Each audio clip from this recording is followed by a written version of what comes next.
Everything's a bit brighter, everything's a bit clearer, everything is easier to deal with when I'm with you.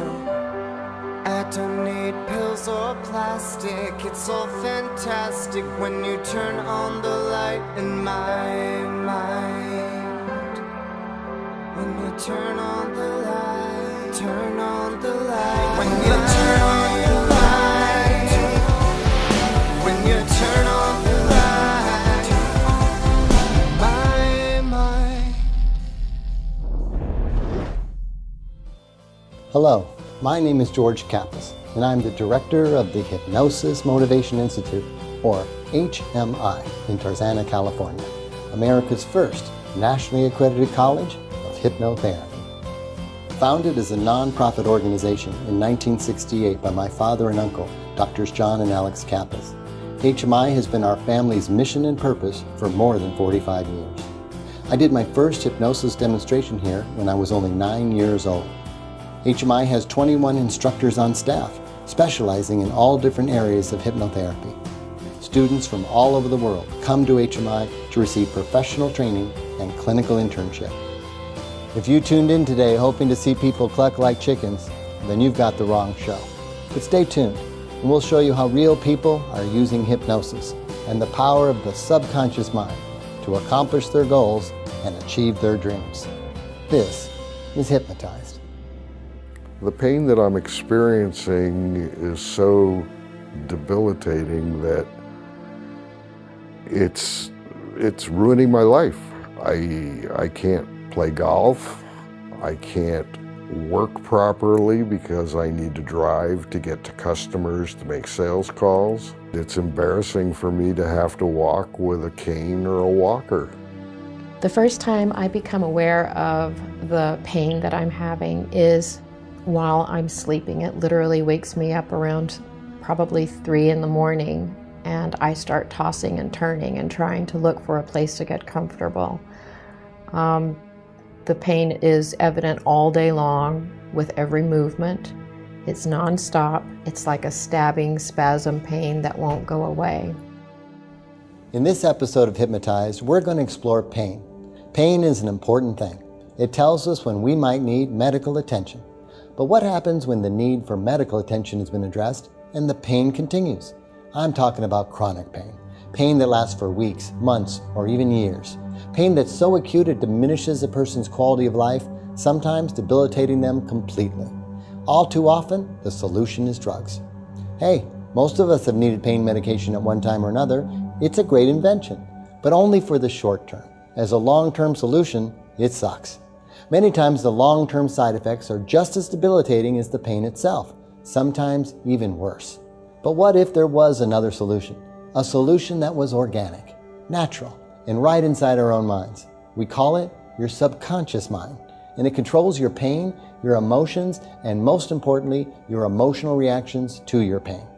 On this episode of Hypnotized, we're going to meet some folks who are struggling with chronic pain and demonstrate for our students how hypnosis and the power of the subconscious mind might be a better solution for chronic pain. I've asked Rose to get on the phone and find me a couple good pain management clients, people that are really struggling, that aren't sure what to do, and maybe hypnosis can offer them the relief they're looking for. For the therapist, I'm going to use instructor John Melton. He's been with us a dozen years, he specializes in pain management, and he's just one of the best in the business.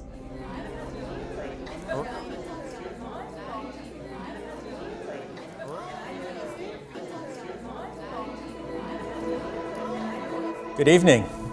Welcome. Tonight we're starting a 6-session case history series, and we're going to be focusing on pain management. And our first client tonight, his name is Jeff. This is Jeff. Hi Jeff, how are you? Hi, I'm good, thanks. Please come up here if you will, have a seat. I opened the door and thought, what am I doing here? There's 30 people that are going to be looking at me. I'm going to be on a stage, and this is something I'm not used to. So we'd like to start tonight by having you give us a little background on the condition that we're going to help you with tonight. Okay. Okay. In 2011, I had a lower back disc problem that was pushing against the sciatic nerve, and it got to the point where I just couldn't walk. We have our second client tonight coming in, and her name is Carol. When I walked into the HMI classroom, I was surprised at the number of students. There were a lot of students, and the stage where the instructor's desk was, it was a little bit like going on the Johnny Carson show. We'd like to start tonight by just having you talk a little bit about why you're here and what it is you'd like to achieve. Okay. I'm here because I have a chronic pain issue. I've had a couple of surgeries, and as you know, surgery is very hard on your body, and the residual effect of any surgery can have a side effect that you don't even see coming. It's, you know, it's the last thing you think about when you have a surgery. Over a period of time, can you describe how you became aware of the discomfort and... Yeah, I had had sciatic nerve pain in the past. So I went in for surgery, and it worked. And then it was either late 2012 or early 2013. I had a slip and fall in Palm Springs. I've had breast cancer and a double mastectomy as a result of that. That was pretty traumatic. Of course it would be. Yeah, so my body took a little bit of a beating there. So that was the first point where my body started holding tension, particularly in my back and shoulder area. And then last year I had thyroid cancer. So again, another fun joyride. I'm holding so much tension in my shoulder area and my shoulder blades. And the other thing that's happened to me is I seem to forget how to breathe. It's like I've lost, I can't breathe naturally anymore. When I started talking about why I was there and the journey I've been on with this chronic pain, it was interesting because I guess I had never really said it out loud in any other situation. And it got me to thinking about how long I've been dragging this pain around and wondering why it's taken me so long to get here. Thinking back to around when you literally were not able to walk anymore, think back to that time and try to remember what was going on, maybe around your work or in other areas of your life. Work had changed. I sell products, and the company was going into more traditional lines of automotive parts rather than accessories. So there's a lot of what they call changeovers, where you lift a product off a shelf, you take it out of a box and you put it in your box. Yeah. And I truly believe that was the beginning of the problem. And why did that affect you in that way? Because I'm not a real physically fit person. So you were physically having to move this material, is what you're saying? Yes. Okay. The economy had taken a dump. I was cut back very seriously, but still grateful to have a job. But from 2011, it has cost me out of my pocket to work for this company. It literally cost you money. Yes. And why is it important to do that? Is this your company? It was. I sold it to the people that I'm working for. What was going on in your life coming up to 1999? Were there things going on emotionally in your life, or were there exceptional stressors or things of that nature? You could say that.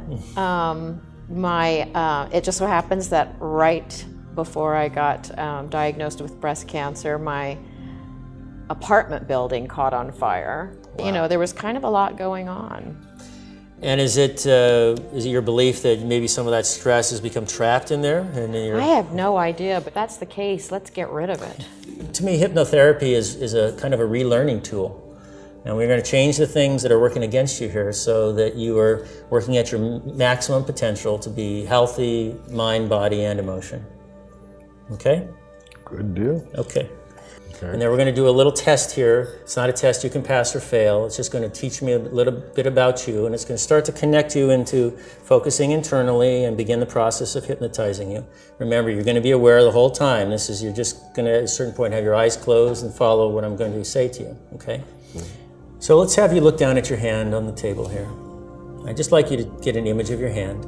Hold that image of your hand in your mind. Focus on the feeling of your breath and your breathing. Just notice it. And notice the way the breath begins to change. And when you become aware of the way it's changed, you'll nod your head. Right? And there's this little movement of your eyes and your eyelids, a little flutter. It's likely you can feel that if you focus on it. And nod your head if you can.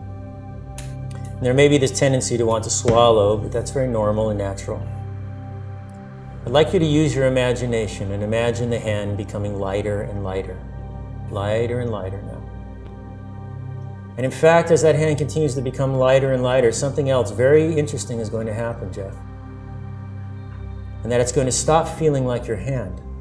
It's more of a sense of becoming kind of numb. And that's the kind of feeling that you start to feel in that left hand. It's more and more numb. And in fact, I'm going to tap on your hand and notice how numb it's feeling as I tap on it. Notice, I'm just going to pinch your hand here now. Just notice, I'm going to very hard, very hard, very, very hard now. Now that was just the pressure, wasn't it? That's all you felt. And I'm going to guide your hand back down. And when it touches the table, we begin to enter this hypnotic sleep. Now we're untying those balloons. And you watch as we let them go. Now watch those colored balloons flying up into the air. And the hand just drops down, down, down, down, down. Relax, loose, loose. Now this deep sleep. Coming back, and now deep sleep. Now each time I suggest deep sleep for the purpose of hypnosis, with your permission, you allow yourself to enter quickly, calmly, and deeply to this depth or deeper. Now you talked about a beautiful place that we both know up in Pebble Beach. And that's one of the most beautiful bays and beautiful coastlines probably in the world. He's zeroing in on Pebble Beach because that's a pleasurable thing for me. I wonder if you can imagine a beautiful day in August there where the temperature is just right. If you can imagine yourself there sitting in a very comfortable, maybe a chaise lounge. You're giving yourself permission to find what you've been carrying and give yourself permission to begin to let it go. When the instructor was talking to me about releasing the pain and giving myself permission to let go of what was causing this chronic pain, I felt that a sense of relief and a sense of hope that this was going to resolve the issue. Perhaps you'll find yourself sleeping more deeply, more restfully. And don't be surprised if you find that your mind and your body and emotion working together create some dreams that free you from negative feelings, physically and emotionally. Now in a few moments, I'm going to awaken you. The eyes open now. Wide awake, coming back. 1, 2, 3, 4, 5. Eyes are open and wide awake now. Just give yourself a moment. As John's counting me out of hypnosis, I'm realizing that I'm having difficulty opening my eyes, and I'm feeling really good and relaxed. Allow this deep part of your mind to vent it, to release it, to move it out and create space. Awakening to a positive, calm, non-suggestible state. More comfortable and at ease. Having just come out of hypnosis, the feeling is that I'm completely in control. I don't feel like I've been in a fog, and it's painless. And I'm engaged again with the room, with the instructor, and it was easy. When I got home, my wife was very anxious and wanting to talk about my experience. I spent the next 20 minutes talking to her about it and how relaxed I was feeling. I decided I was that relaxed I was going to bed, so I did. The unusual thing that happened was I slept through the night, and I normally don't. Since the hypnotherapy session, I'm sleeping better and sleeping longer through the night. My pain is so much diminished that I'm in shock, and I keep thinking that it's going to come back, and it hasn't. Every day it seems to be getting further and further in the distance instead of clawing at my back the way it has been for all these years. So that's a pretty big thing for me.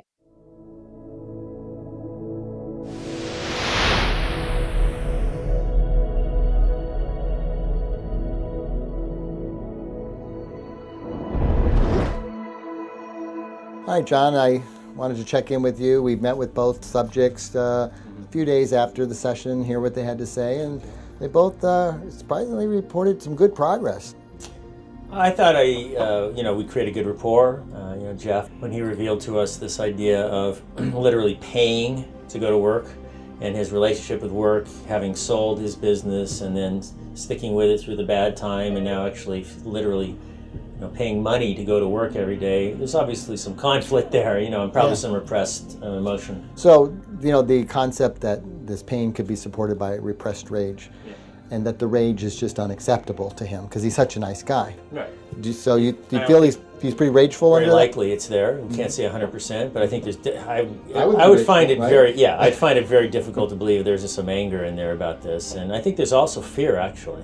Sure. I think that he lost his business, got hired. The business is changing. I thought it was interesting how he latched on to the lifting of the boxes as the physical reason why, and ignored all the emotional aspect. Now, what about Carol? Carol, I think I felt from the very beginning there's a lot of emotion repressed there, and it fits the syndrome. I mean, she's got the knot in her back that is maintaining itself, and even the way she talked about it, I think she used the words like something like this thing that lives in there. So she's holding something there. It's the tension, the pressure of going through these terrible experiences. She had medical experiences. She had breast cancer. Right. She lost her home, and she had thyroid cancer. Right. And so I think she probably hasn't processed it. There may be some loss there as well, but I felt very strongly there was anger there. We talked about Dr. Sarno's book and the oxygen deprivation theory, but yet she described being unable to breathe, and I thought it was almost like an exaggerated description of this oxygen deprivation caused by the emotions. Right, and his theory there is that as the body holds on to these emotions, it creates tension in the body. The tension restricts blood flow, and the restriction of blood flow reduces oxygen into these different parts of the body. And that's what causes the pain. So the right. pain's very real. Yes. It's just created by the emotions. They just don't know that's the underlying cause.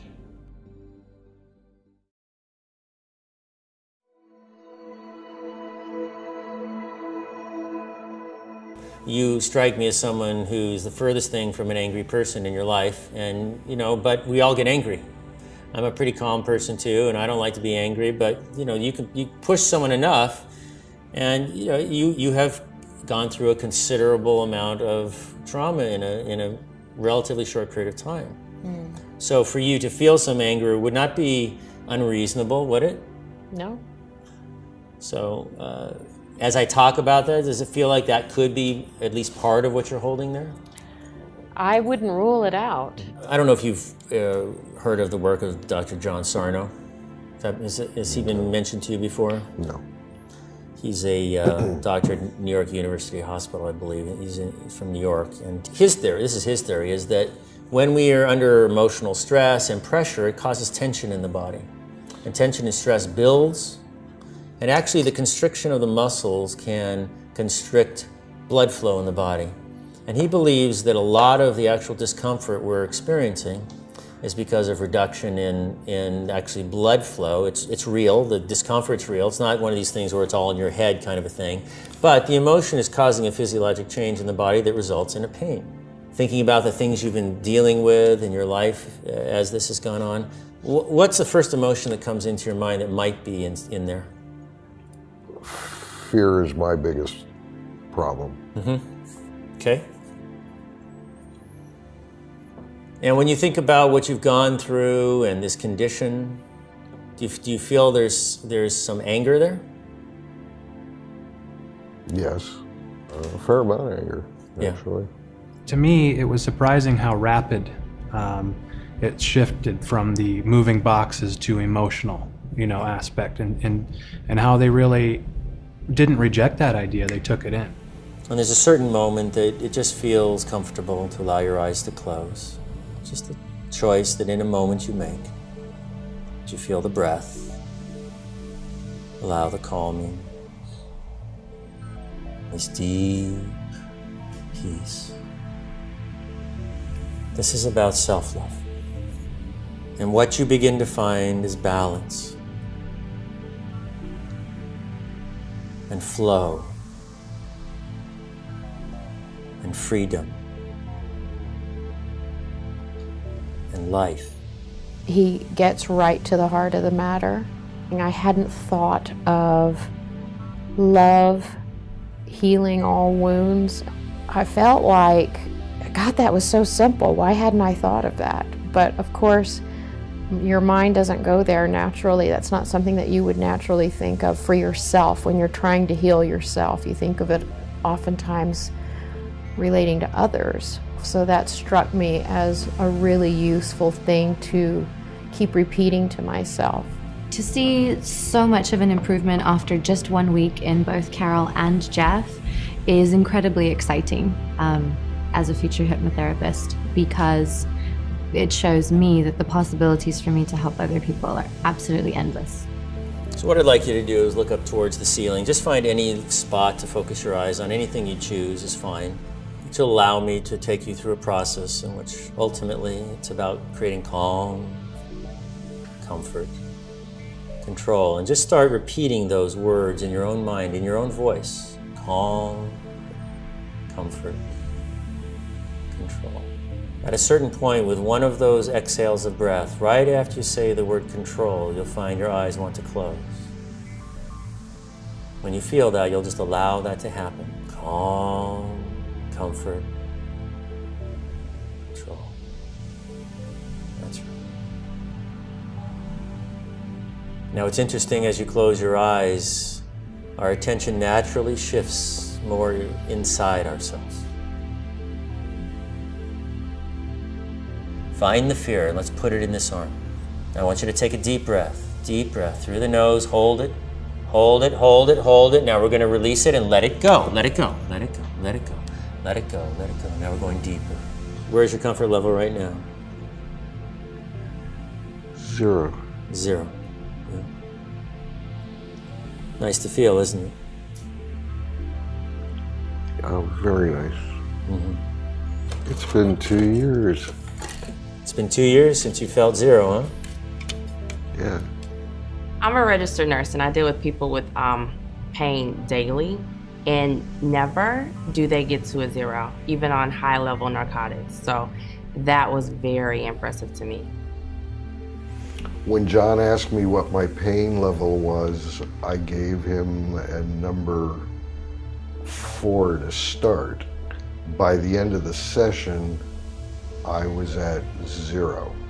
I got in the car, drove home, and my wife was asking questions again. And I spoke with her for a half hour. And during that half hour, I actually got emotional because it had been so long since I had 0 for pain.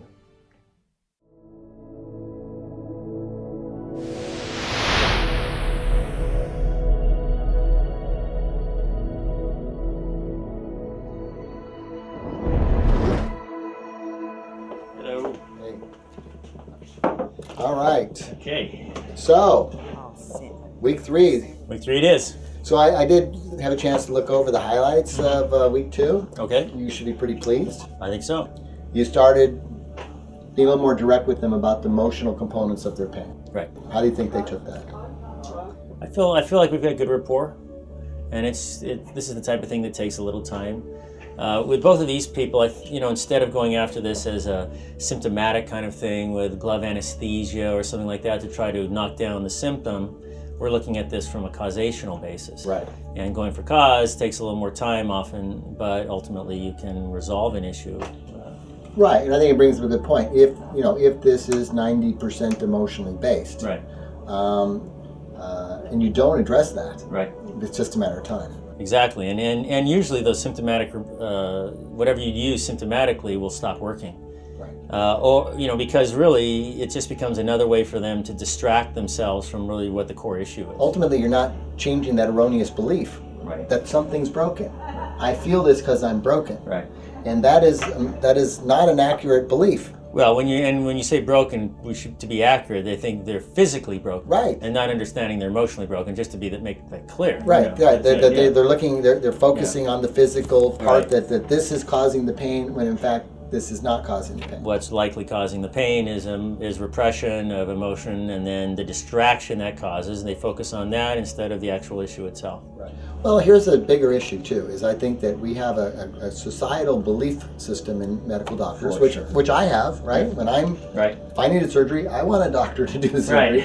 Right. But this person, this authority figure who they have been told to believe in, told them that it is physical. Right. And so now someone who's not maybe Right. as high on the ladder of authority figures in their Right. mind saying, no, it's not.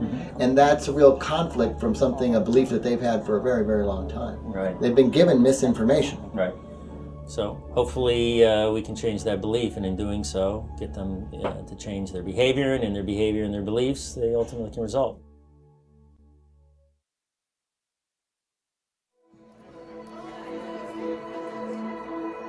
So as always, we start by just getting a little report on how we're doing and what you've been experiencing. So in your own words.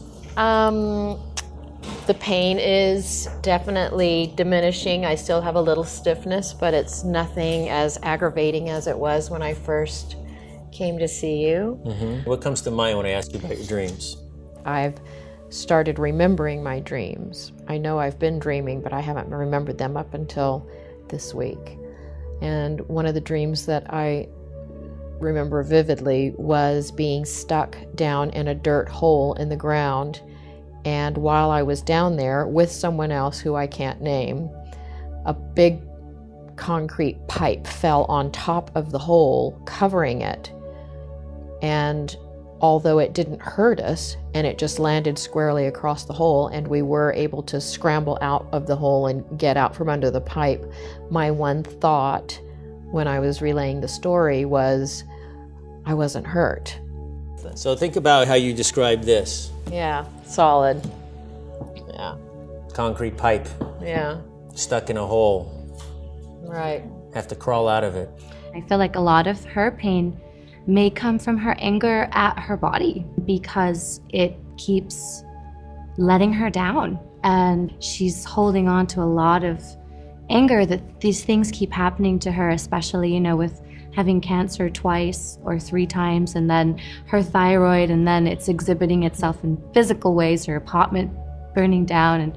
And that's a lot for one person to go through. When I say the word anger, what's the first thing that comes in your mind right now? First thing. That knot in my shoulder.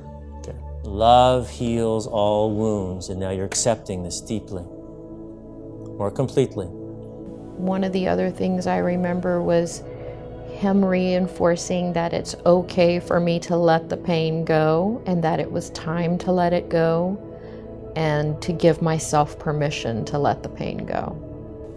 When you're ready to release what you've moved into this arm, you'll nod your head. You don't need to hold it anymore.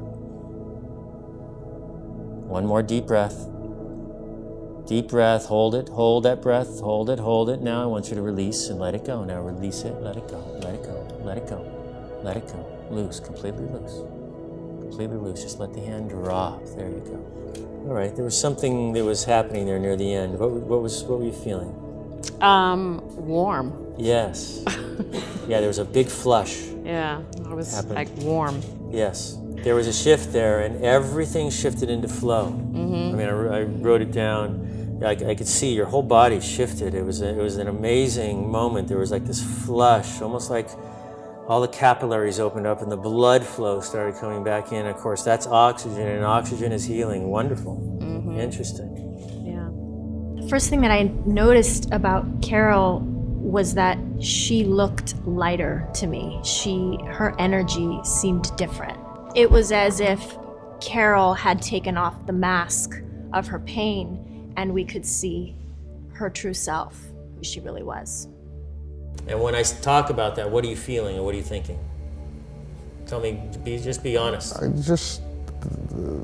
You're uncomfortable with it. I'm uncomfortable because I sold my company to this company, Yes.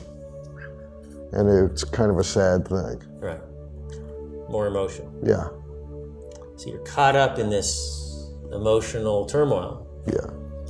And as we talk about it, I said uncomfortable because I can see it in you, I understand. But your job is to try to hear and recognize, step back and see where this may be creating some of this condition. Yeah. And so at a certain point, the decisions need to be made that may be beneficial for you in terms of this. So how long do you continue to work in a situation where they're pulling this kind of stuff on you? You know exactly the job you want. You feel locked into it because you built this business and you sold it. You feel an emotional attachment to it. Completely understandable. But you're paying to work there. Right. This is not normal. I understand. Yeah, I know. And I'm not saying you are abnormal. I'm just saying let's step out of it and just see it for what it is, you know. John and I discussed the conflict of my work and the fact that it's costing me money to work for them. My bind is that at this point I can't put my name out into the field to let people know that I'm looking for work, because if it got back to the home office, I would be immediately terminated. Deep sleep, now release the eyes. Now you've made a decision and a commitment to yourself. And more you're looking at your life clearly and recognizing the decisions that you make affect how you feel. To free yourself from fear and anger is to free yourself to joy and happiness. And you have to ask yourself, is that something I would like to do? It's a sad time in my life, because if I end up getting fired or quitting, it's going to be tough saying goodbye to it. Wide awake, calm and comfortable. Wide awake now. How are you feeling? I feel good. Yeah. And where are you right now on that scale? I'm at a 0. At a 0. You see, you proved to yourself you can do it. Very good. Just a few days from my last session, I realized that the meditation at 5 times a day is working. Calm, comfort, and control seem to be really great keywords for Jeff, because those seem to be some of the things that he may feel like he's lacking in his life. What I thought was really interesting was how he couldn't remember them, which indicates some resistance subconsciously.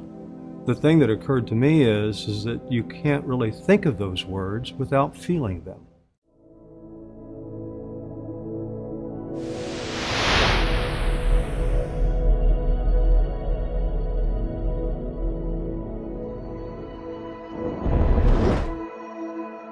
All right, so last week. Here we are. Yay! All right, it's been a long, short. It's good. It's been Good. good. Yeah. Yeah. Good experience. I think they've benefited, and we have both. Yes, yeah. So in both these cases, the pain was the subconscious expressing itself. As a discomfort. As a Yeah, discomfort, right. this unresolved issue, this unresolved conflict. Right, and so the pain comes up as a means of kind of distracting away from what the primary issue is, so it comes out in a different place. Well, good. Well, congratulations. We look forward to this last session. and really seeing how these two are doing this week and then afterwards. Yeah, sounds good. Great job. Okay.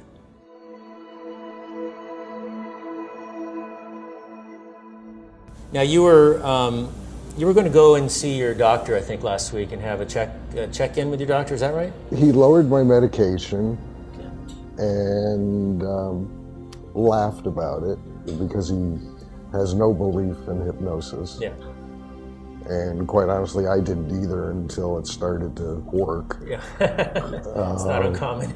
He says, but do what you got to do. Yeah.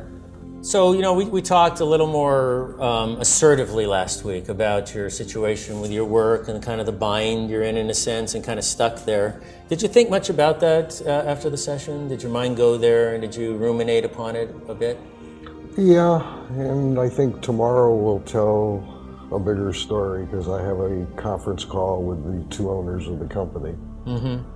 And we'll see what they have to say versus what my thoughts are. Mm-hmm. In terms of the situation at work? And I've made a decision that if it's not going to be right, then it's time to move on. Well, that's a big decision. Mm-hmm. So yeah, it was on my mind. A little anger came up this morning, did it? A lot of anger. Okay.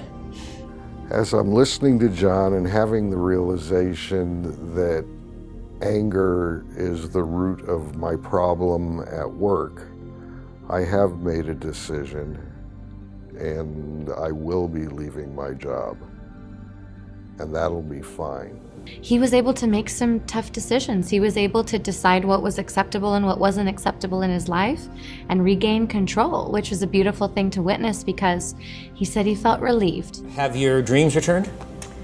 I did dream, but unfortunately I dreamed about the tornadoes that were happening in the Midwest. So, but if a tornado was a symbol of something for you, what's the first thing that comes to mind?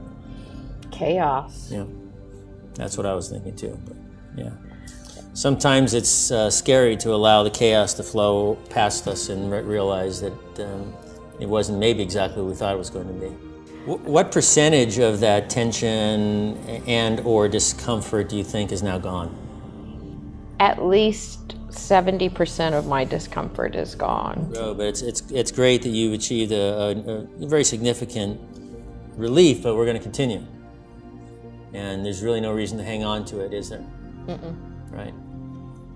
You're doing well, so I'm happy for you. So let's get rid of some more. Okay. And it's kind of a gentle unwinding as the eyes close.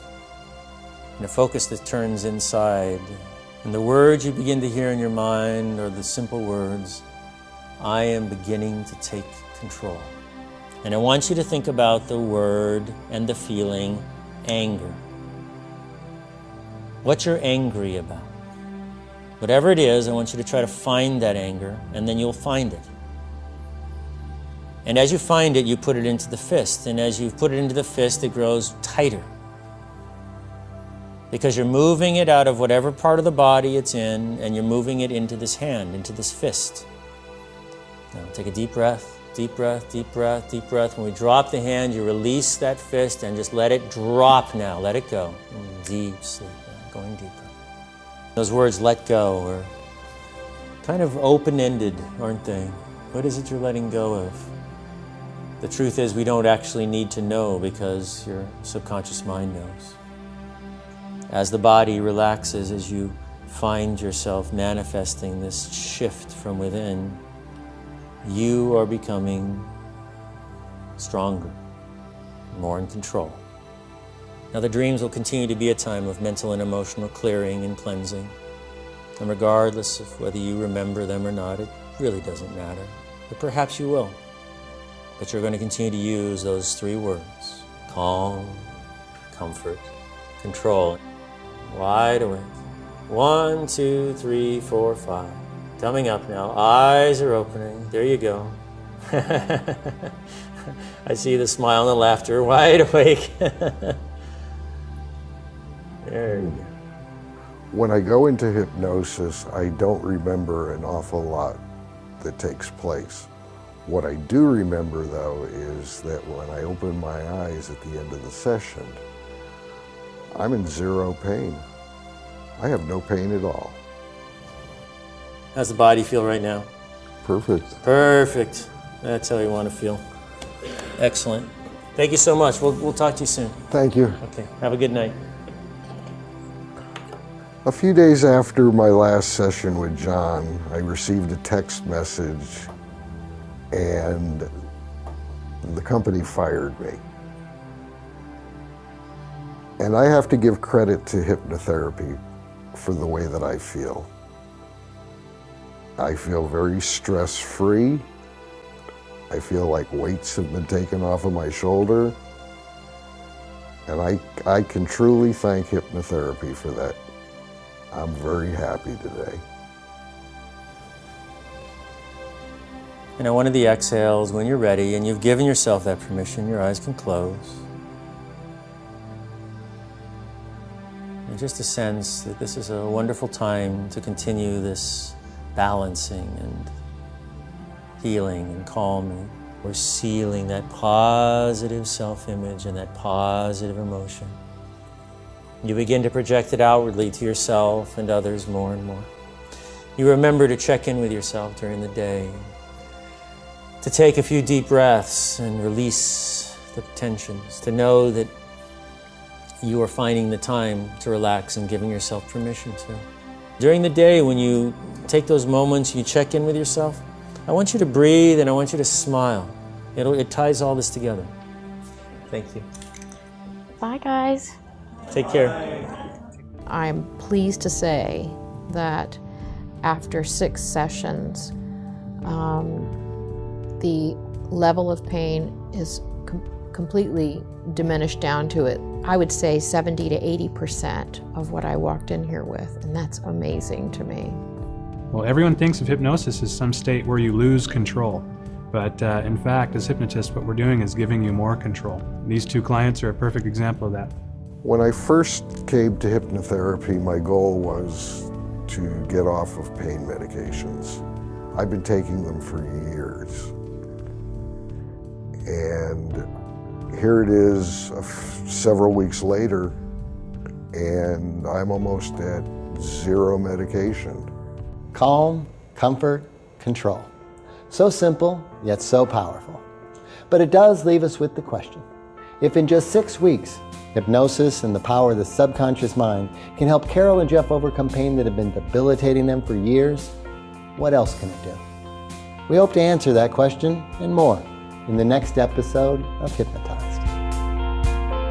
Just take the time to let it in.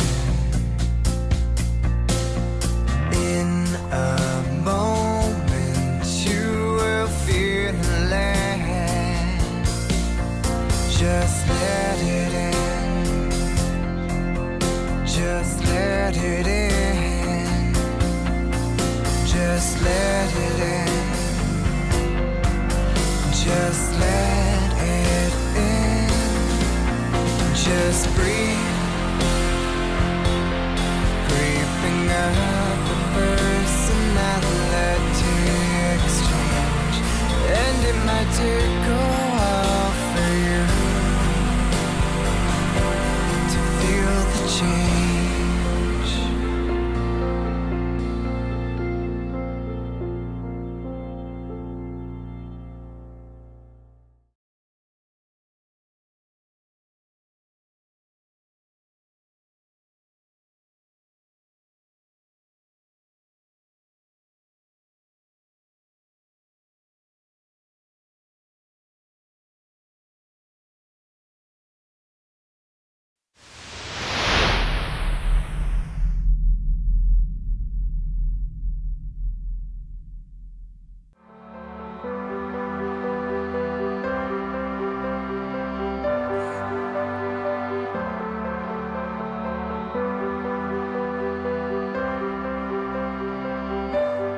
Everything's a bit brighter.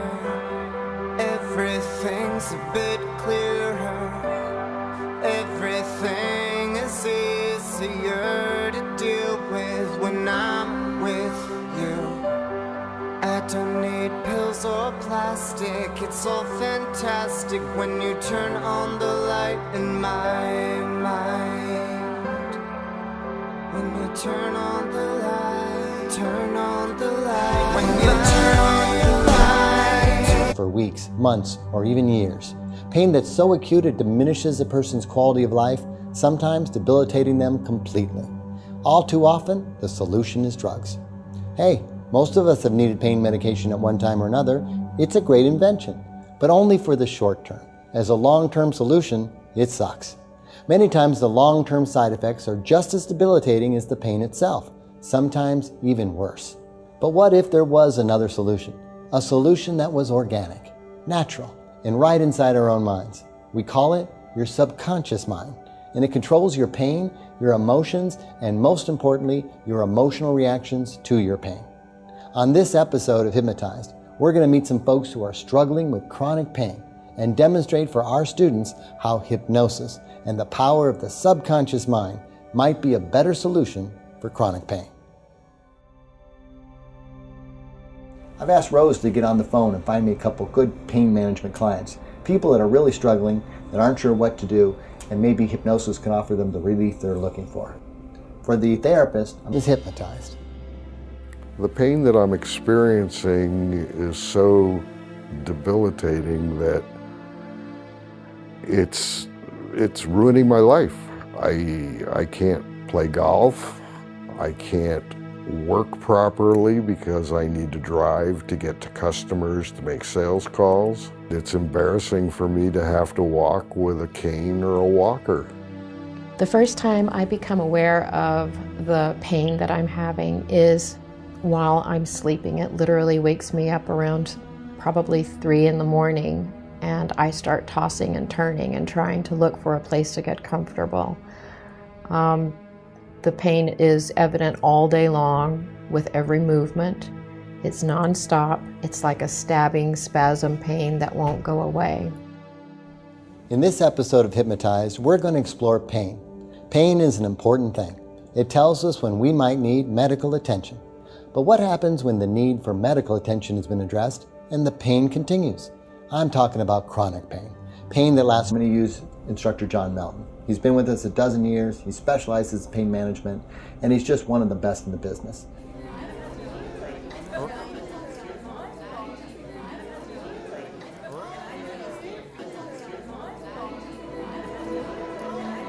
Good evening. Welcome. Tonight we're starting a 6-session case history series, and we're going to be focusing on pain management. And our first client tonight, his name is Jeff. This is Jeff. Hi, Jeff. How are you? Hi, I'm good, thanks. Please come up here, if you will. Have a seat. I opened the door and thought, what am I doing here? There's 30 people that are going to be looking at me. I'm going to be on a stage, and this is something I'm not used to. So we'd like to start tonight by having you give us a little background on the condition that we're going to help you with tonight. Okay. In 2011, I had a lower back disc problem that was pushing against the sciatic nerve, and it got to the point where I just couldn't walk. We have our second client tonight coming in, and her name... When you turn on the light, my mind. Hello, my name is George Kappas, and I'm the director of the Hypnosis Motivation Institute, or HMI, in Tarzana, California, America's first nationally accredited college of hypnotherapy. Founded as a non-profit organization in 1968 by my father and uncle, Drs. John and Alex Kappas, HMI has been our family's mission and purpose for more than 45 years.